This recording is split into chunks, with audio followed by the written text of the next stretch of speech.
Online websites seem to be one of the most common ways to meet people, but how do you know if you can trust the person on the other side of the computer?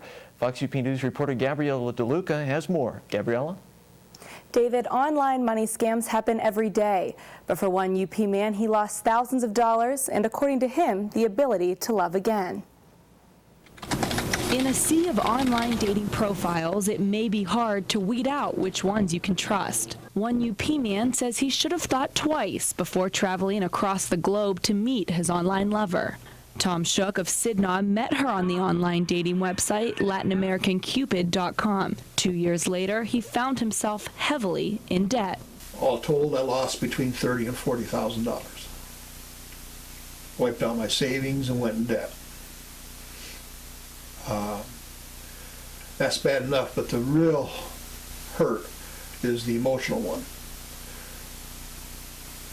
To be betrayed by somebody that you felt loved you and that you loved to such an extent is really bad. Tom had been scammed once before, so this time he tried to be extra careful. He chatted with multiple women online, keeping a log of everything they said, on guard for anything that didn't add up. But with his most serious love, Mila, nothing seemed suspicious. I saw her on a webcam. I sent her flowers. So I thought I did all the things to protect myself, to try to make sure I got an honest person. I just thought I covered all the bases. And I still goofed. This is the computer that Tom used to talk to Mila every single day. And it's those conversations that he says changed his life forever. After a few months of online courting, Tom planned on visiting Mila in Colombia, but first paid for her to get an HIV test and a birth control implant.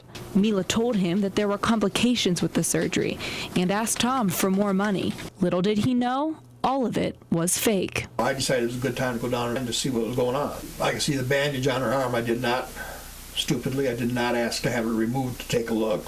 But she'd bump it against something that would hurt. Of course, she doesn't have any money, so I'm taking care of it. 2 trips to Colombia and thousands of dollars lost, Tom finally stumbled upon the website romancescams.org. There he realized that Mila, the love of his life, was scamming him for everything he had. It's the emotional connection that makes people open up their wallet. So love shouldn't have a price tag on it, but in these scams it does.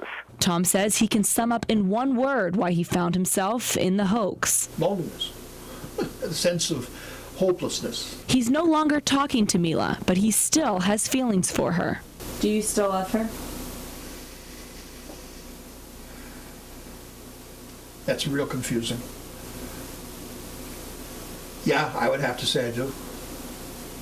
I put my whole heart into it.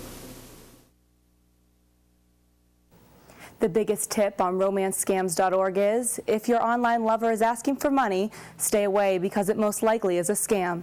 Unfortunately for Tom's case, it was too late. David?